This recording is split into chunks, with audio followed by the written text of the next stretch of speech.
मुख्यमंत्री मनोहर लाल जी ने इस्तीफा दिया है और नए मुख्यमंत्री बनाने की कयास जारी है, क्या कहना आपका?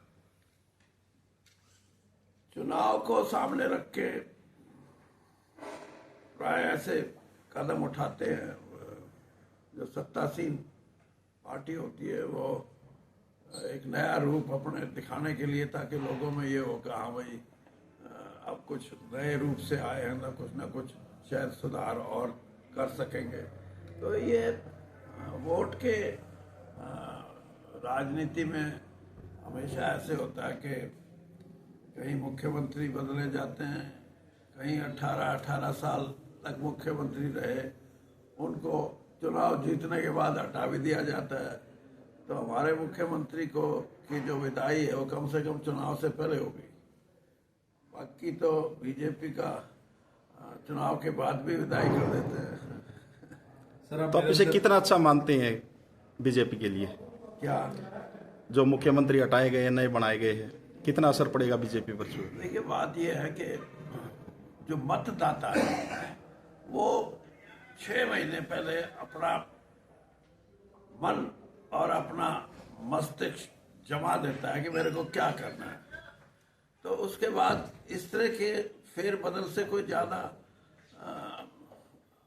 ये मैं नहीं कहता कि कोई ज़्यादा लाभ हो, कोई ज़्यादा लाभ होने की गुंजाइश नहीं। हाँ, इस तरह के फेरबदल साल भर पहले हों तो मतदाता उस टाइम तक स्थिर नहीं होता कि मैं क्या करूँगा, किसको वोट दूंगा। अब ये समय नहीं है। अगले 5-7 दिन में तो आचार संहिता लग जाएगी, 2 महीने के अंदर अंदर चुनाव हो जाएगा, तो इससे कोई लाभ ज्यादा मिलने का है नहीं। सर, आपने पहले ही क्लियर कर दिया था गठबंधन टूटेगा और आज वो टूट गया, तो उसके ऊपर आपकी क्या प्रतिक्रिया?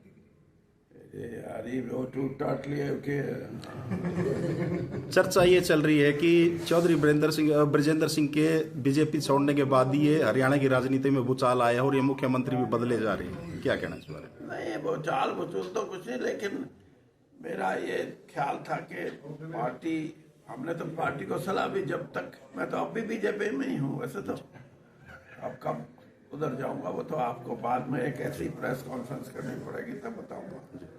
लेकिन मैं उनको सही सलाह देता था कि जिस सोच के साथ आप मतदाताओं से जोड़ने का प्रयास कर रहे हैं, ये सोच नहीं है। मतदाता आपसे कुछ और मांगता है, आप उसको ध्यान में रख के मतदाताओं से जुड़ो।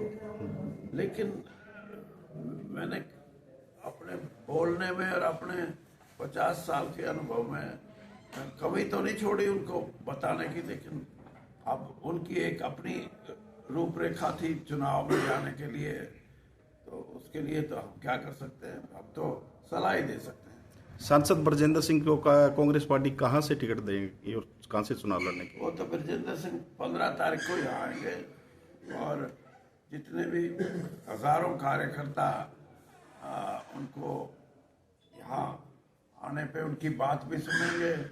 और आप भी पूछ रहे ना भाई कहाँ से चुनाव लड़ोगे। आज नायब सैनी जी शपथ ग्रहण समारोह उनका 5 बजे, क्या कहना है इस बारे में? ठीक है, नायब सैनी एक समाज में ऐसे व्यक्ति को मौका मिला है जो सामाजिक दृष्टि से कमेरे वर्ग का हिस्सा है, लेकिन पूरी मानसिकता अगर आरएसएस की है ना, तो उससे हट के कोई मुख्यमंत्री अपने विचारों को लोगों तक पहुंचाएगा तो ही इस तब्दीली से कुछ अंतर आएगा, वरना नहीं आता। तो चौधरी वीरेंद्र सिंह कब बीजेपी को अलविदा कहेंगे कुछ? वैसे तो अब अलविदा ऐसे होता है कि क्या बोलते हैं कि पूरे लाव लश्कर के साथ मैं ये चाहता था कि 5-4 लाख लोग इकट्ठा हों और राहुल गांधी और श्रीमती सोनिया गांधी और खड़गे जी ये सारे के सारे आए। और क्योंकि वीरेंद्र सिंह अकेला बीजेपी छोड़ के और कांग्रेस में मिलेगा तो कुछ नहीं, जब तक साथी नहीं जाएंगे ना तब आएगी गर्मी। तो इसलिए मैंने कहा उनको, लेकिन वो अभी इस बात पे थोड़े से वो उनका मन ऐसे करता है कि अगर हम एक जगह चले गए तो फिर 10 जगह और जाना पड़ेगा, फिर हम किसी को इनकार नहीं कर सकते। वो कहेंगे जी वीरेंद्र सिंह के यहाँ जाए, अब हमारे में चलो।